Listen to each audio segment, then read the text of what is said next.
Hello, everyone, and welcome to this week's episode of This Could Get Weird. I am Adam Stone, I'm Adam Blosher. and last week we talked about tabletop, Yeah, and we played 2 games since then. we have.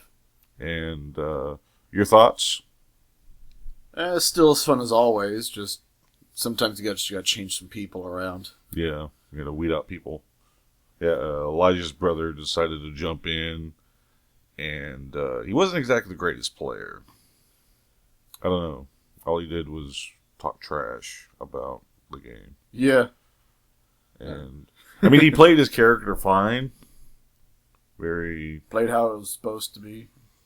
like, power hungry and Didn't care about really anyone except No. himself. just wanted everybody to do the work for him. Yeah.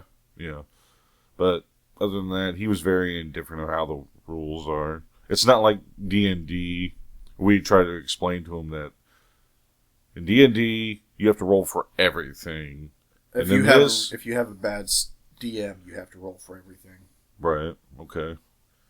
And he liked that idea, and not a lot of people like that, because that's a lot of damn rolling. Yeah, because I've been in a game where the DM would make you roll for everything. It's like, I go into the inn, roll to see if you open the door. What? Okay, roll. I get like a 15. Yeah, you're able to open it. Of course I'm able to open it. It's a door. Yeah. It's an unlocked door. What the fuck you think I can't do? Yeah. That's not how I like rolling my games. It's common action. Yeah. Pick up a telephone. I And- botch. I just smashed the phone in my face. It's Yeah. not working. Yeah, or you could be really detailed. You clumsily drop your phone, it shatters. Oh. Yeah. I gotta buy a new iPhone. And these aren't like your conventional vampire, blah. I None of that. never drink wine. No, it's not that style. It's not that. It's not Sparkles. No, definitely not. He was making fun of me because I have the story set in Seattle. And because he was comparing everything to Twilight. And I'm Yeah. like, God, don't do that. See, I didn't please." even know Twilight was set in Seattle. That's how little I know. I of knew the it story. was in like northern Washington state, Mhm. but and he said, "Oh, it's in Seattle." I'm Twilight. like, yeah, I know, right? I wanted to give him shit for that. Oh yeah, you really know that, huh? Yeah, but yeah, it's nothing like that. It's he didn't like the fact it was a murder mystery either. It's more of a detective story. No, I mean, yeah, I was. It's giving you- more story based than combat based. I'll Yeah. give it that. But that's why I like it a lot. Yeah, well, even if I wanted to go more combat, he wouldn't have done anything. No. Because his character kind of just sat back. He's got what I call first time players remorse, which they're petrified to even get into the game, really, because they're scared of getting their character hurt. Mm, Even though you hurt his character on accident. I did. 'Cause you're throwing a knife at somebody, and he just happened to be in the way, and Yeah. you botched. I and botched on the throw, and I missed my target, and it flew past and hit him. Luckily, it only hit him in the sternum, and it bruised him, and that freaked him out. Yeah. And that's when I knew. I was all like, oh, he's afraid to get into combat. Oddly enough, I never had that first time syndrome or anything like that. I was actually like that in the beginning. I Really? didn't want to get hurt. But then after a while, I was like, fuck it. You've seen how quickly I go through characters. I don't have that kind of problem. Obviously. Yeah, with the first game we ever did with Vampire together, I think I went through 5 characters in that one game. Whereas everyone else stayed with their first. Yeah. Well, you throw caution to win. Who needs fucking caution? Yeah. Caution? Fuck caution. I'm here to have fun. Right. And then that's what the game's about. Mm-hmm. Having fun. Going stealth. Yeah, you're a good stealth motherfucker. Yeah, because in Vampire the Masquerade there are different clans, and the clan I play is called the Assamite, which are assassins, and they, oddly enough, go really well with being invisible and sneaky. And so we were going to, I guess, interrogate this one guy's, another clan known as the La Sombra. We were going to interrogate him. And Elijah's brother he's the one who has the points that can talk to people. Yeah. Because my guy is combat-based. So he was following the La Sombra into his office, and I was following the brother invisibly, thinking I'm going to be the invisible bodyguard in case shit goes down. He wasn't having none of that. He was freaking out that I was invisible the entire time. Even though I was an awesome invisible person. Yeah. Never got caught. No, surprisingly. But yeah, it was fun. Oh, yeah. I mean, what about 2 sessions? Maybe a third in the future. He dropped out pretty much when the oldest brother, Chick, showed up. Yeah. And, I think he was going to drop out anyways without Chick showing up. well, because he was like, just trying to, I'm fucking leaving. Yeah. I'm just going to leave. I'm dropping you people off. I'm out. It's like, really? Dick move. But okay. Rage quit. Well, I was trying to draw him back in. Nah. And it wasn't happening. Ain't happening. Even after I flipped this damn car, I'm just going to keep walking. Basically, he just like pulls up the menu, log out. Yeah. Pull the plug. All right. Later. But yeah. So, we're back into tabletop for the time being. Yeah. It's really kind of just like I'd say, just a going away gift, really. Yeah. Essentially. And I'm enjoying it. Yeah. That's all that matters. Yeah. So yeah. So far, so good. Back into it.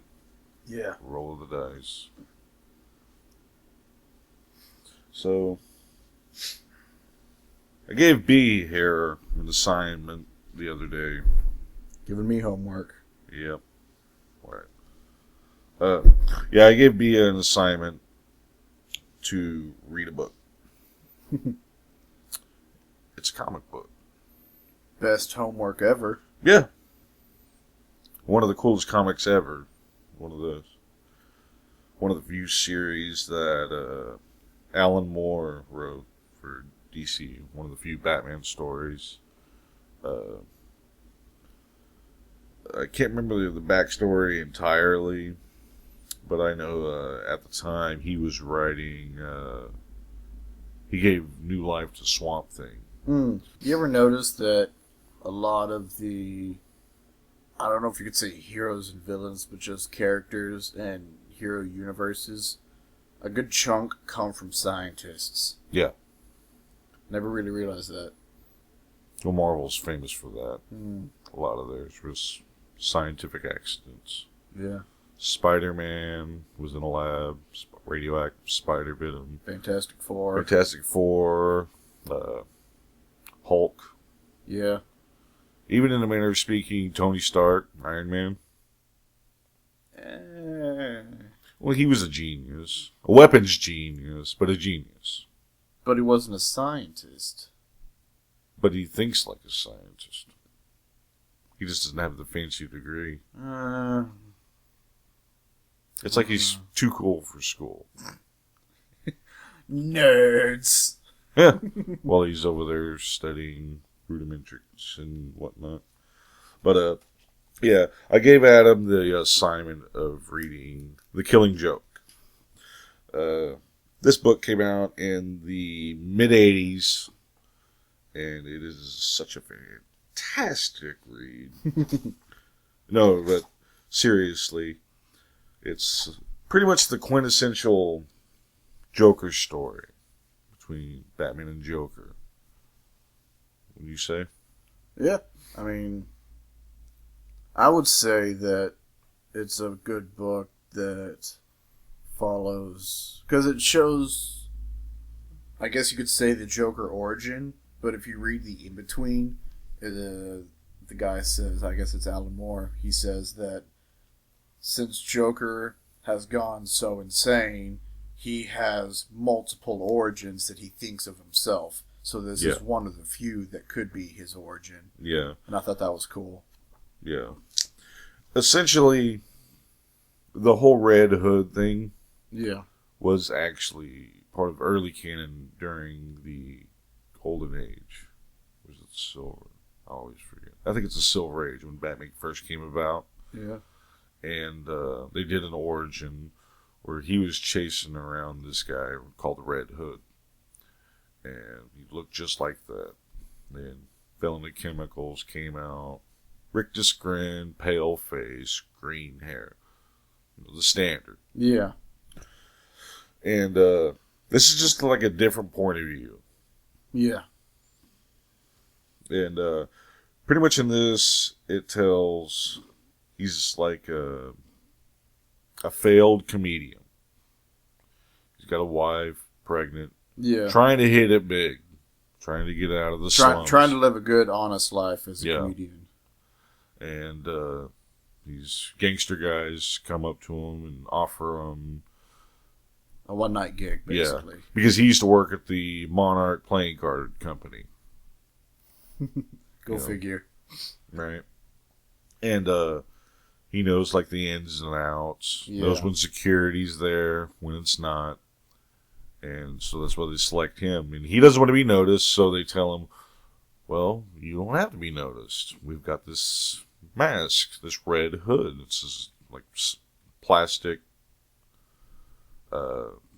dome that he wears on his head in a cape. They tell him to wear a tuxedo because it's part of the gimmick. Because like anybody could do the red hood. Yeah. And it just keeps the mystery alive. And it's sad. I mean, spoilers within the story. The night of the gig, his wife dies. Yeah. Sadly, testing a bottle heater. Yeah, it was an electric shortage. And the cops come up to him and tell him, your wife's dead. Sorry. And he's like, well, I ain't got any reason to do this anymore. And they're like, no, you're in.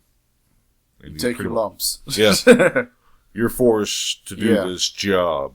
You signed on. There's no out. Yeah. And, of course, security is there. They're shooting at him. 2 of those guys get killed. Yeah. Roughly 2. And, that's when they the cops start chasing, I guess you could say, the Red Hood across the catwalk bridge. And that's when Batman shows up saying, no more shooting. I'll take him out my way. Yeah. And he jumps into some chemicals, fleeing Batman. Yeah, well, he jumped into the chemicals and he got out through swam out through the sewer exit into the river. Yeah. As he's crawling up, just saying, it's like, what's all this burning and all that? Yeah. Has to pull off the hood and the clothes and he sees him. His reflection in the water. Yeah, as the Joker now. And that's an iconic shot. It was actually on T-shirts for a long time. It was, because the moment he saw his reflection is when he went mad. Yeah. He starts giggling. Mm-hmm. Starts laughing like crazy. But that one shot of him holding his hair and that mad look and the blood dripping out of his eyes. Yeah, it's in like the first page or in here in the book. Yeah. That one. I actually had that picture as my desktop for a while, and I was wondering where it came from. Yep, that's it.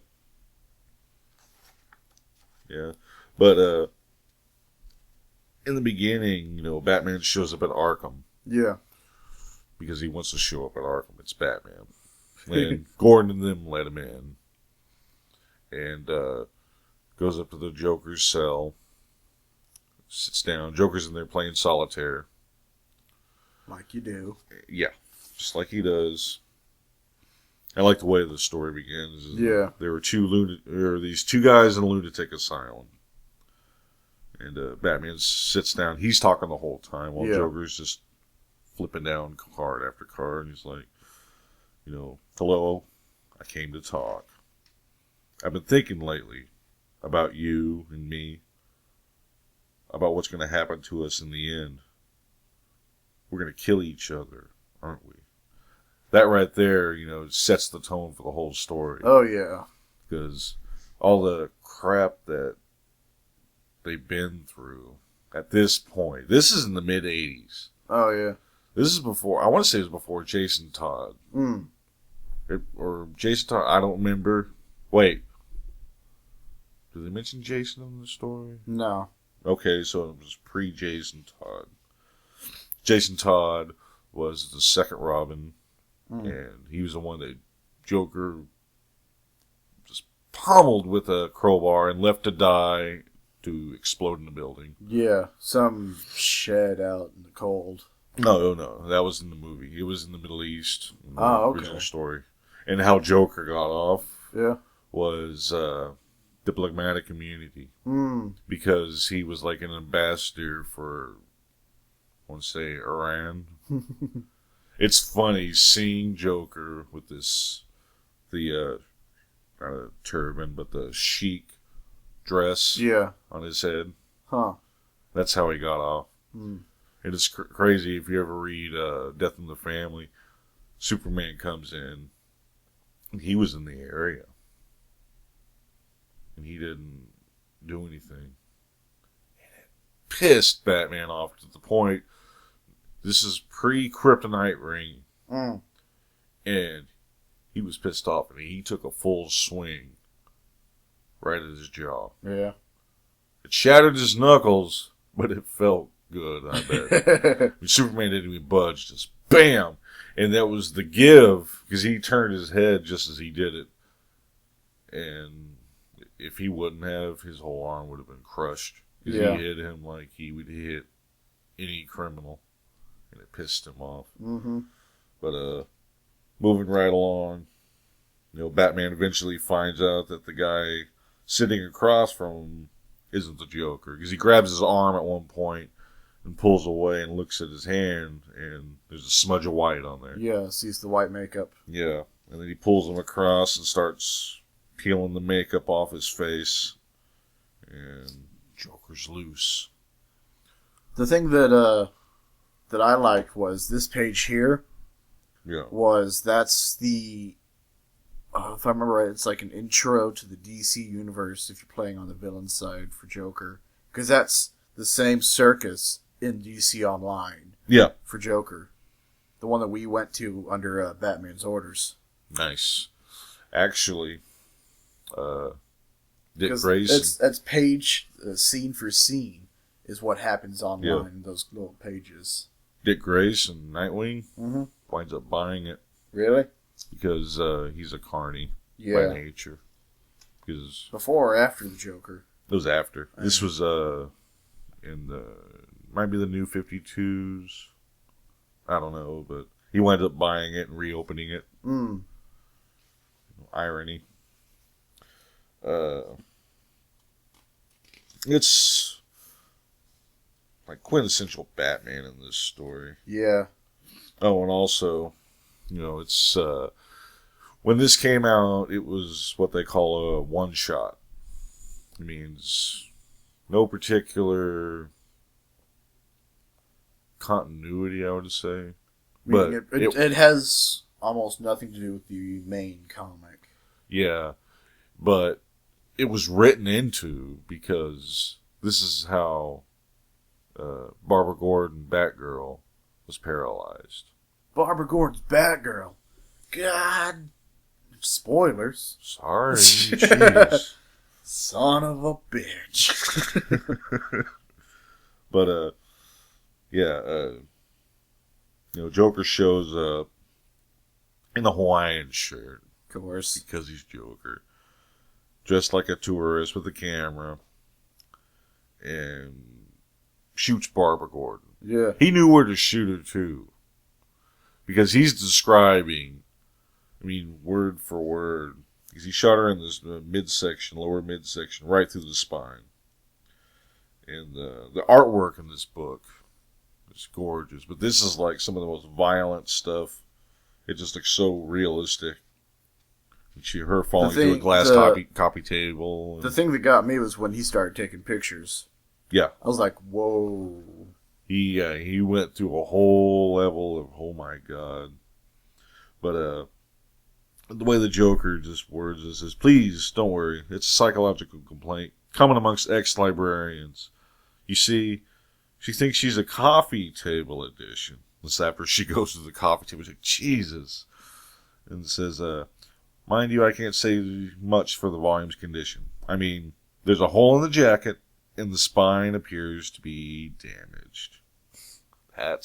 He knew what he was doing. Mm-hmm.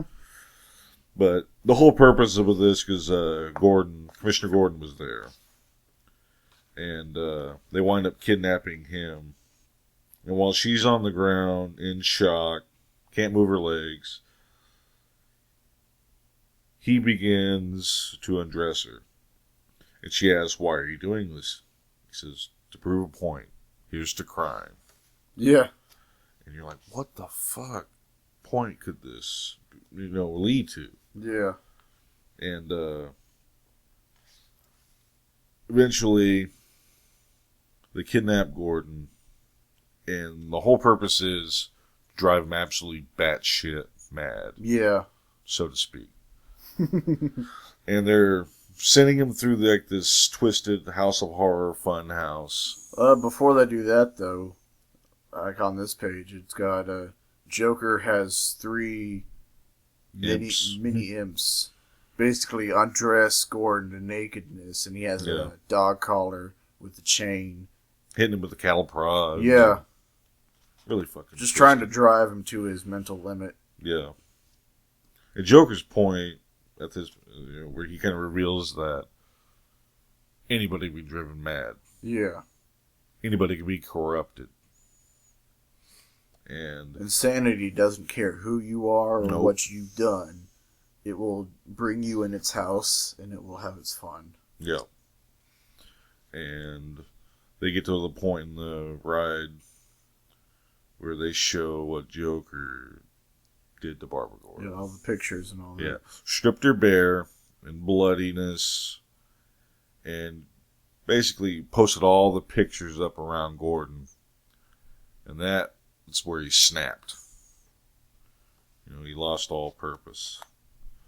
In the meantime, Batman's looking everywhere when he gets a letter from the Joker with the admit to the carnival. Yeah. And so Batman, like a boss, shows up. And at this point, you think Gordon is gone. Yeah. There's no coming back. He's driven to the brink, and nope, no more Gordon. Batman shows up, helps him. In a real touching moment, Joker gets away, and you think he's going to be done, but he basically first he says, I'm going to stay here until they arrive, and he's like, no, I'm okay. You go after him. I want him brought in, and I want him brought in by the book. Yeah. That right there tells you, oh shit, he did not corrupt him. And Batman's like, well, I'll do my best. And he keeps telling him, do it by the book. And he says, we have to show him. We have to show him that our way works. Yeah. And that right there is like, damn, the resolve. And later on, did you ever, you watched Batman Year One? No. Well, no. It was the one where Gordon was younger, just coming to Gotham. Oh, yeah, that with the, where he has to go through some of the corrupt cops and all that. Yeah. You remember the cop he was having an affair with? Blonde chick? Yeah. He wound up later marrying her. Mm. And during No Man's Land was when Gotham City was there's a really nasty earthquake. Something happened. There was a virus that got stopped, and then a major earthquake hit it, and the whole island of Gotham City was cut off. Mm. And it was basically criminals, cops. They all had their own sections and their own gangs. Yeah. And everybody was left there. Gordon, Sarah, his wife, and like Harvey Bullock and all them. They all stayed to keep law and order, but it was a different kind of law and order. I mean, it was twisted to the point where the criminals were breaking into Gotham City PD and breaking into the morgue and getting the slugs out of the bodies just to get bullets. Dang. Yeah. It was twisted. But I guess during that, Joker killed her. It's like, how much more can you put these motherfuckers through? And, yeah. Long story, short end. Batman, of course, punishes evil. But, online, if you look on YouTube, there's a scene in here that, Mark Hamill read. There's this page right here when he's talking about the birds. Oh yeah, I've seen that one. Yeah, it's an amazing just monologue. It's just talking about how everything, there's a funny side to everything.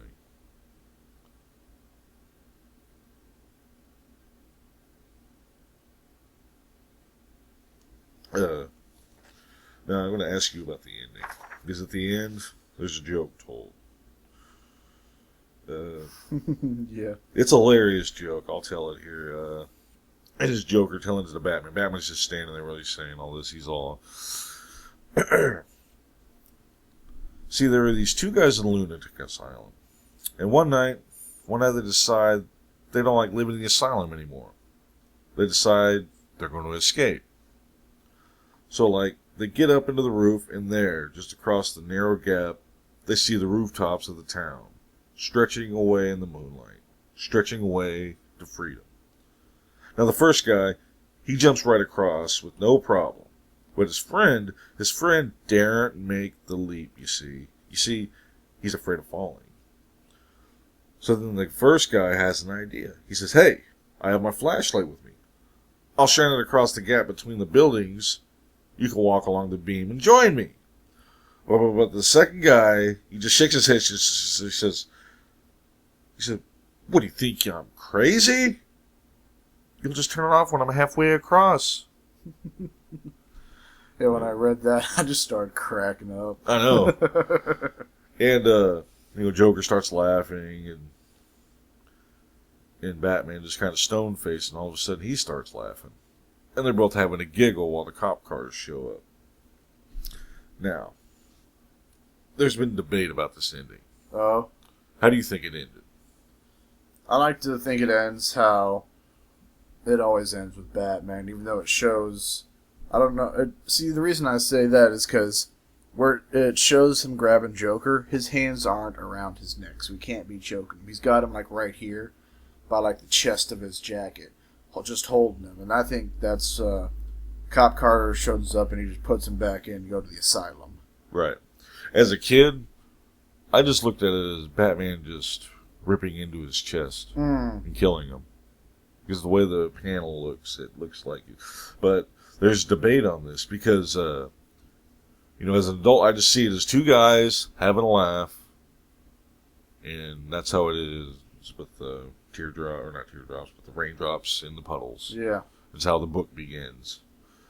As a kid, I saw it as, holy crap, Batman snapped and killed him. And then as an adult, I was like, oh, yeah, two guys just having a laugh. It wasn't until I heard on a podcast, Fat Man on Batman, Kevin Smith was talking with Grant Morrison, one of the greatest comic book writers ever. He brought out a different point of view, and he brought my point of view back, saying that he kills him in the end. And it's in one of the pages. I've looked all over, but I can't really find what they're talking about. But, at one point, he pulls the Joker Venom little buzzer hand device out, and he kicks that out of his hand. Yeah. And the switchblade. But at some point, there's debate that they say Batman had a hold of that. At some point. You got to look somewhere. But he's sticking him in the chest with it, basically. So I don't know. I mean, you can look at it one way, you can look at it another. But I think they talk about it in the back of this book. But he looked at it as the last great Batman Joker story, which is an interesting point of view. I don't know. What do you think? I like how, because the way it ended, it basically ends to like the last 3 little panels don't really show anything of the Batman or Joker.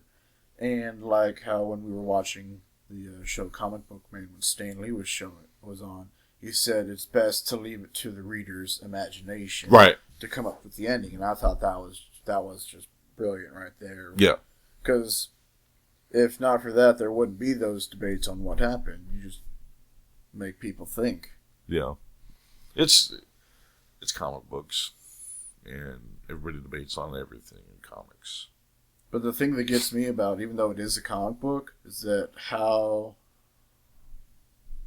popular, how integrated it is. Some people can bring comic books in with their lives and all that. Yeah.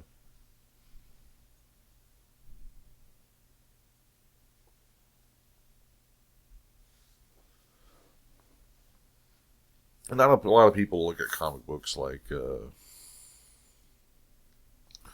some, look at it as, kids stuff or not real literature. I tend to think differently. I consider it great literature. There are books out there because I've considered, like The Dark Knight Returns, the actual book. I've heard it called The Catcher in the Rye of comic books because it's that great of a story. And I like the way they did the animated movie. Is almost perfect. I think the reason some people would call comics not literature is just because it's mostly like pictures and all that. But I would say literature is about the story, not how it's delivered. Yes, like and you could have the pictures, or you could have just words like a book. Yeah. But it's all about how the story is told, either one.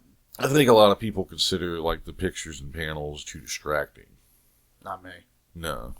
I think it's like, I look at the panels and pictures as just like a snippet, a fraction, like out of a movie. Yeah. Just one frame. And that one frame tells a story in itself. Like, Batman swinging into a window. Yeah. It's all you need. You got the before he goes into it and then after. The after effects, which would be like a big splash page. Saying, I am the goddamn Batman, as he's going through something. He's not even saying it, he's just word thought balloons, or as they do like a narrative these days.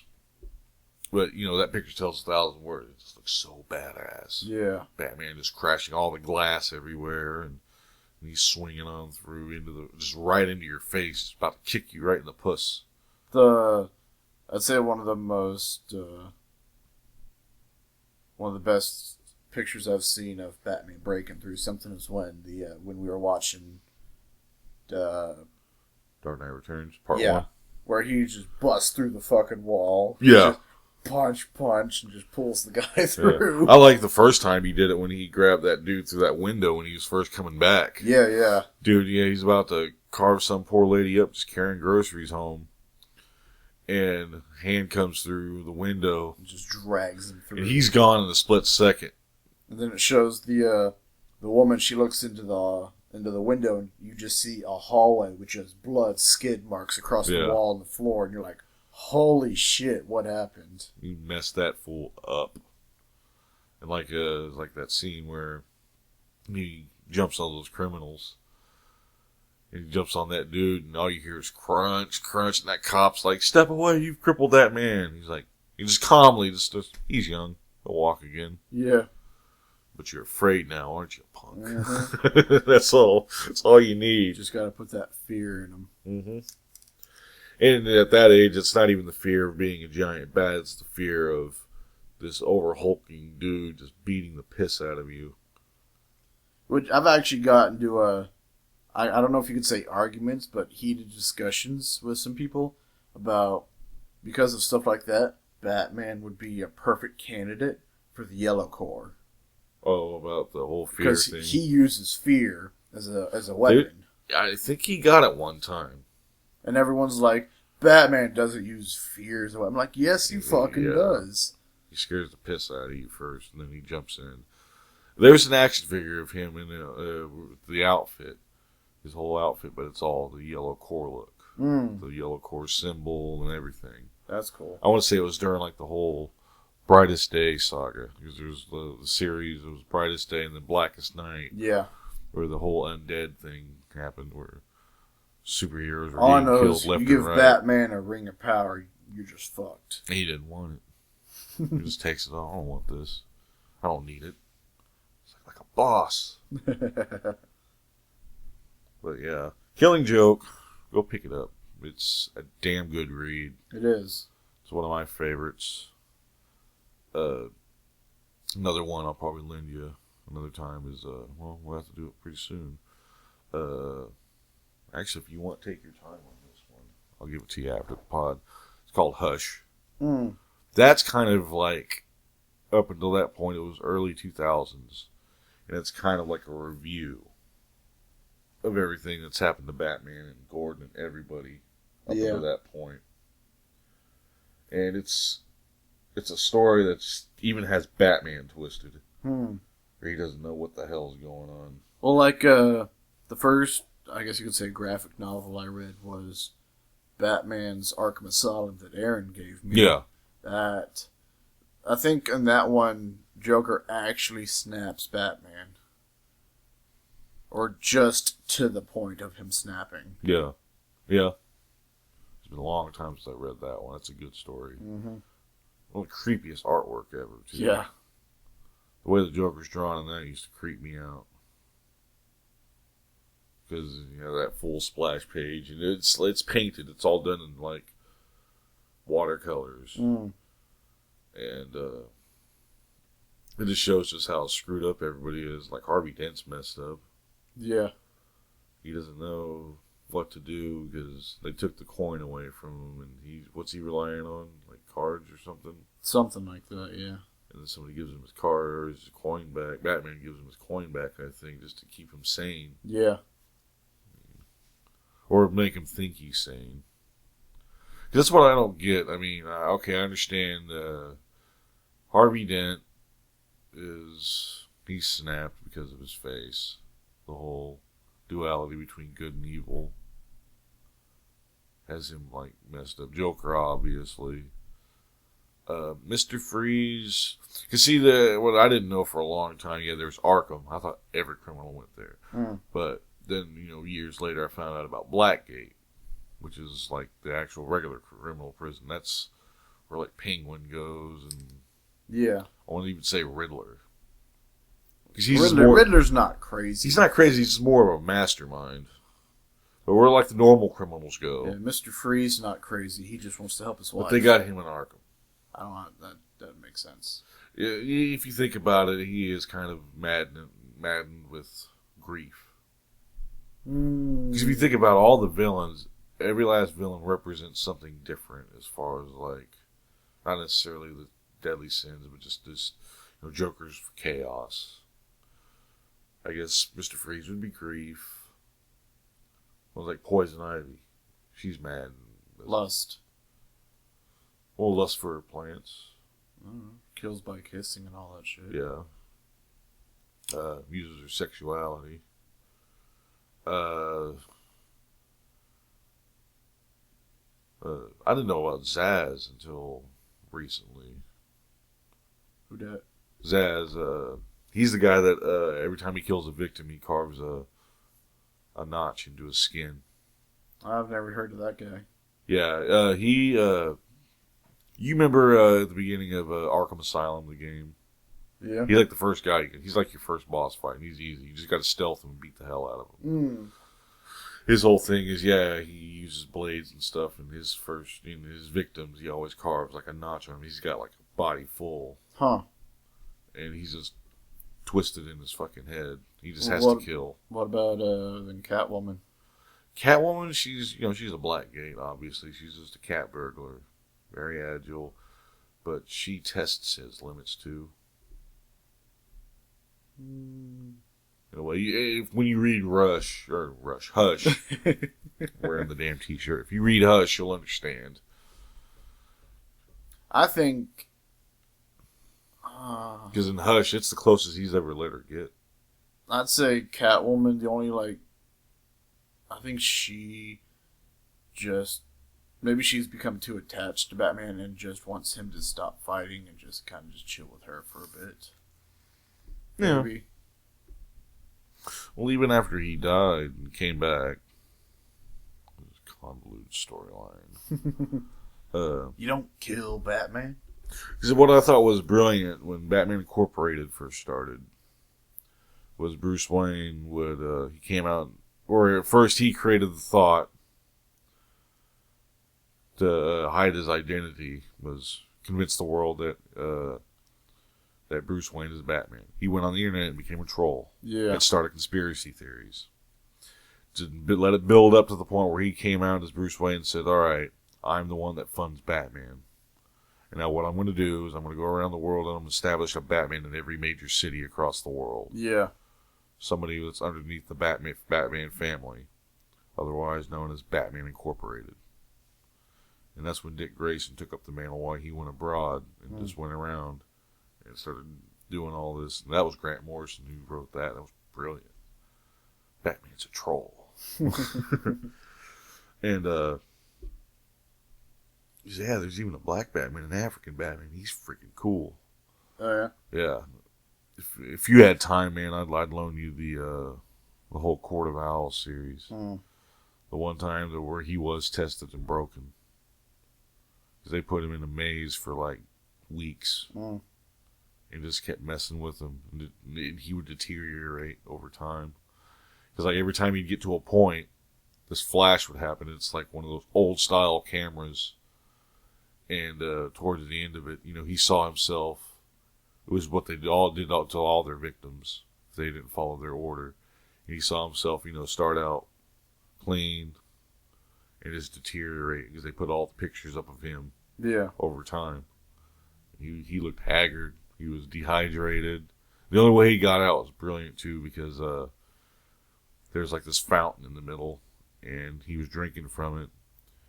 And when he broke out, you know, he realized where he was just by drinking that water. Mm. There was like a certain element in there that he can detect with this, you know, taste. Mm. I was like, that's freaking brilliant. And he broke out by smashing one of the cameras, and he had like one of the flash powder things.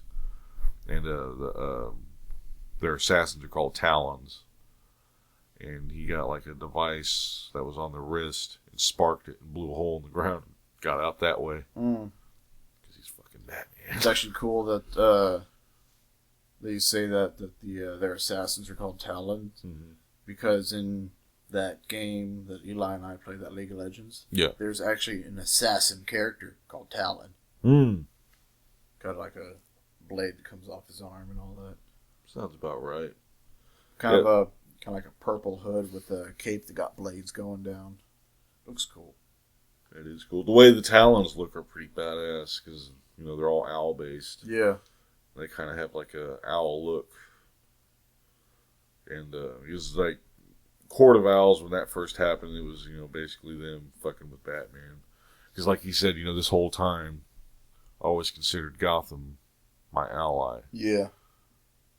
But now I know it's been my enemy this entire time. Ruh. Yeah. I've been your nemesis this entire time. But because like there's like this old wives' tale. He always thought it was just a conspiracy theory because there was like a poem, it's like "Beware the Court of Owls," something so on and so forth. Yeah. You know, they're in your every room and all this, and every on your mantle, and we see everything. And turns out it's all true. Yeah. He's like, motherfucker, turning my own city against me. Because I think like his great-great-grandfather was chased down by the court because he wasn't playing ball. And he pretty much discovered the whole thing was real. And they chased him down and made it look like he went mad and killed himself. Mm. Even Alfred's father, I think, was killed by him. That's crazy. Yeah. So, I mean, it was either his father or his brother. I can't remember because he had a brother beforehand named Jarvis. Not Jarvis.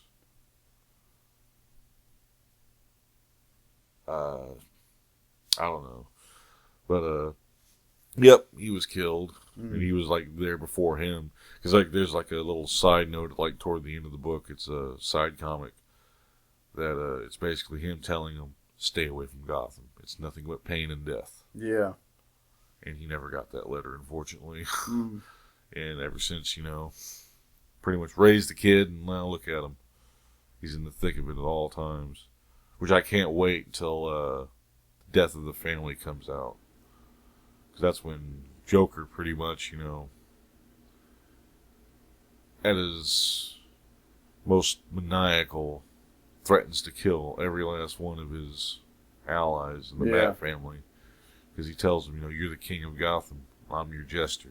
That's all you need. You don't need them. Yeah. I guess at one point, he keeps... Isn't that the one where he has his face stitched on? Yeah, I need to see that story, how his face he got ripped off. Because it's literally stapled to his, like hooked to his head, face. Just the way it is. You can see, like, all the muscle and sinew around it. I even seen a cosplay that was perfect. Oh, yeah? Yeah, it looked creepy. But it's just him, and he's not even in his uniform.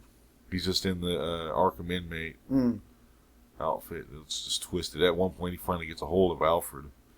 And they leave on a cliffhanger. It's like, is he going to kill Alfred? Holy shit! Don't fucking kill Alfred! And I can't wait for that to come out in trade. Because I want to say that's around the time that Damian gets killed. Because he gets killed by a clone of himself. But they accelerated his aging where he's much older. He gets impaled. Gotcha. I just don't know how that ties into the Joker storyline. Which that in itself is fucked up. Because that was one of those things that it was in another one-shot. It was called Son of the Demon. It involved Ra's al Ghul and Talia. And like Talia and Batman she winds up pregnant with Batman's kid. And Batman's like, you know what? I'm taking her and I'm getting out of here. I don't want anything to do with your war. She collapses, miscarries the baby. Batman's like, fuck it, I'm in. And they wind up stopping this dude. Can't remember what his name was. Like Quinn. I think that was his name. And at the end of the book, makes it look like, all's done. And at the end, shows these people adopting a baby. And because he gave her a necklace. And that baby's got the necklace on it. So you're all like, holy shit, Batman's got a love child out there. That kid's going to be awesome. And kid turns out to be Damian. Which I was like, they could have done better with the name. Because I guess somehow the League of Assassins or League of Shadows, or they were called League of Shadows in the movie. They were actually called the League of Assassins. They wind up, getting the kid back and training him to be a killer. Yeah. I mean, this kid is badass. He carries a sword and he cuts shit up. And in the Court of Owls, because their regenerative abilities, they're just corpses, walking corpses. He goes all out. He just starts carving some motherfuckers up. It was badass. But yeah, he shows up and Batman's got to, put his little ass in check. Like, you're going to follow my orders. You get dumped on my doorstep, my house, my rules. And it takes him a while to break the kid, but he broke him. So he follows his methods. Became part of the Bat family. Which, because of the New 52s, the whole thing with Joker and Killing Joke didn't happen. Barbara Gordon's back. There's no more Oracle. She became Oracle after all that. And, my favorite Huntress isn't part of the Bat family anymore. I don't know how the hell that happened. Got the boot. I guess. Well, I mean, she's always been the one that was always right. She's like, the Daffy Duck of the Batman universe. How so? Doesn't get all the respect, but is talented as hell. But he always recognizes her abilities. But he feels that she's too reckless. Yeah. Which she can be. Because like in the... Can be. Every time I've ever seen Huntress in a show or a comic, she's trying to kill somebody. Well, there's a reason behind all that, and she didn't wind up doing it in the book. She had somebody else do it. Pissed Question off. I I don't know. I mean, originally in the original stories, Huntress was the love child between Batman and Catwoman in Earth 2. Hmm. And that's how, like, that's where that show Birds of Prey was based off of. And, because her name when that was Helena Wayne. But in this, she's an Italian broad. Yeah. And, she just kicks ass. Kicks ass when she needs to. Yeah. God, it was messed up, though, in that Huntress Year 1. Her crossbow went off, and it hit Batman. And Nightwing was there. And her and Nightwing had a thing for a little bit. And all he could do was just look at her and say, "You hurt him." He beat the hell out of Huntress. Oh, damn. It was so much so it knocked her off a building into the ocean around Gotham. He felt bad for her. She didn't forgive him. Shit, I wouldn't have. Ass. You don't shoot Batman, though. Yeah, but he would recover. He was alright. He even told her, he was trying to tell him, stop. Don't do it. I mean, I can understand his point of view, but at the same time, you don't beat up on a woman. Dick. Literally. Damn it, Dick. Don't be a dick. Don't be a dick, Dick. I'm sorry. You're acting like a dick. One thing I've always found funny about the whole Batman universe is that ever since I started watching it, I've always been a fan of the Joker. Yeah. Always. And just no question, Joker's my number one, then goes Batman, then other people. Yeah. And that's just, people just don't understand that. They're like, why do you like Joker so much? Honestly, no fucking clue. It's, I just feel a connection with the Joker. I was like that for a long time about Batman. Where I just didn't know why. I couldn't put my finger on it. It wasn't until Dark Knight came out. And that whole monologue that Gordon gives at the end pretty much sums it up. Because everything that he said, I was like, oh, fuck, there it is. That's why I like Batman. Because, he's the one we need, or the one we deserve. But not the one. He's the one we need, but not the one we deserve. Yeah. It was like, I wish there was a Batman out there. It'd be so awesome. Maybe there is. Yeah. I looked online. It costs about... It was $3.8 billion. Was it 3.8? I thought it was like 500 million or something like that. No, it's $3.8 billion. Wow, it went up. Goddamn inflation. I know. Give me $3.8 billion. There you go. Uh-huh. I'll do it for a taco. Oh, I can do that. Done. Yeah, I can buy you any type of taco you want. Smilex taco. No. Oh, it's another thing about the way Joker is now. His venom is in the skin. So anytime you touch him, you're a grinning fool. Dead. Oh, yeah? Joker venom is now in his skin. Huh. Did he incorporate some of, like, Bane's technology or something? I don't know if it's how he did it or not. I'd have to read up on it. But, yeah. Crazy. That's cool. That's how Joker rolls right now. Don't touch him. He'll die. So no more kisses for Harley. Oh. Yeah. Some mad love that you've seen the comic. Yeah. It was a book. The book, it's pretty much the same thing. Yeah. Exact same story. But that's such a great freaking story. Mm-hmm. It's pretty much the origin of Harley Quinn. Poor Harley. Yeah. I was talking with someone on a forum, and they were saying, yeah, everyone's saying, like Harley Quinn's hot, and they totally like to have Harley Quinn as a girlfriend or something. But they always forget, she's fucking insane. Mm-hmm. I'm like, and? Yeah, she is fucked up. She might be crazy and insane, but she ain't leaving you. No, that's true. I mean, she's loyal as hell. That's for sure. Especially in Hush when you see what happens. I'll let you read that one. That's a little bit longer read, so you can sit on that one. The only time I've seen Harley get angry really was the new That new DC game that came out for PS3. Oh, the DC Universe Online? No, not online. The fighting game. Oh. The one that no one really liked.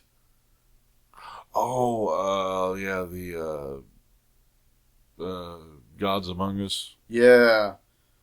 It was the end of Harley's story. She and Joker at a wedding, and Joker takes her head, puts it in the cake, starts laughing and all that, and she takes the wedding knife and just rips into Joker, just over and over, just kills Joker. Just snaps on his ass. And the ending shot is her in a bloody wedding dress, just standing inside of an Arkham cell as it just pans out. That's the only time I've seen Harley go batshit on Joker. Damn. I know she was in Arkham City.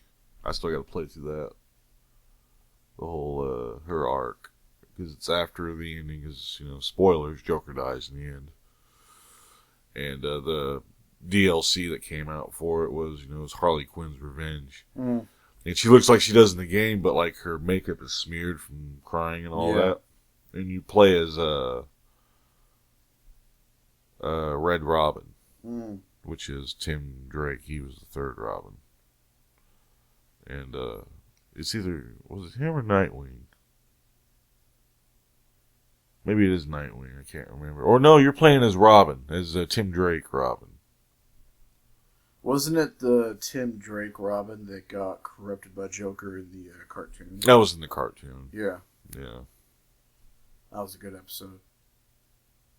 It's weird. When you think about that episode, I saw a clip online. Now, how did he die when you remember it? Joker. By, didn't, Tim Drake as the tiny Joker, basically. He snapped. He had the bazooka, and then he shot Joker, shooting Joker off of the ledge, falling into just blackness. Okay, so that's a third version. This is, alright, that's freaking me out, because when I first saw it, he freaked out and pushed him into some electrical wiring. And he got electrocuted. And I saw another version online the other day where he had that, the standard, he uses the handgun, but with the flag, the POW flag. Yeah. And Joker, kept telling him, shoot him, shoot him, shoot him. And he freaking turns the gun on Joker and shoots him in the chest. And it impales him. And he just dies from that. Huh. That's freaking me out. Maybe they did that on purpose. Yeah. That's fucking with my head now. Huh. Damn. Yeah, I'm going to be doing me some research later. So yeah, ladies and gentlemen, Killing Joke. Get out there. Have a good read. It's worth it. So we've successfully talked about just Batman for an entire podcast. Yes! It finally happened. Well, we started with Tabletop first. Still, though. Yeah. I could talk about Batman for days. Bacon for days. That's right. Because he's the goddamn Batman. Yeah. Which, you know where that phrase is coined? When Frank Miller, the guy who wrote Dark Knight Returns, he came back for a brief moment during, it was called All-Star Batman and Robin. He wrote that story, and people said it wasn't very good. But that's where the phrase, he says, because I'm the goddamn Batman. Nice. That's where that came from. It's awesome. Yeah. So, well, anyway, it was drawn by Jim Lee. I actually know that one. Yeah. He used to draw X-Men, and he drew Hush. Yeah. Man is mad detailed. Yeah. Like he has like the treads on the bottom of Batman's boots. Oh, yeah? Yeah. Dang. Yeah. And he kicked himself for doing that. Because you do it once, you gotta repeat it. Gotta keep doing it. He's like, damn it, why did I do that? Too many details. Alright. Well, there you have it, folks. Tabletop and Batman. Anything else matters? Not really. Okay, fair enough. Well, Oh, yeah. So, well, hope you enjoyed this episode. And, yeah, like I said, Killing Joke.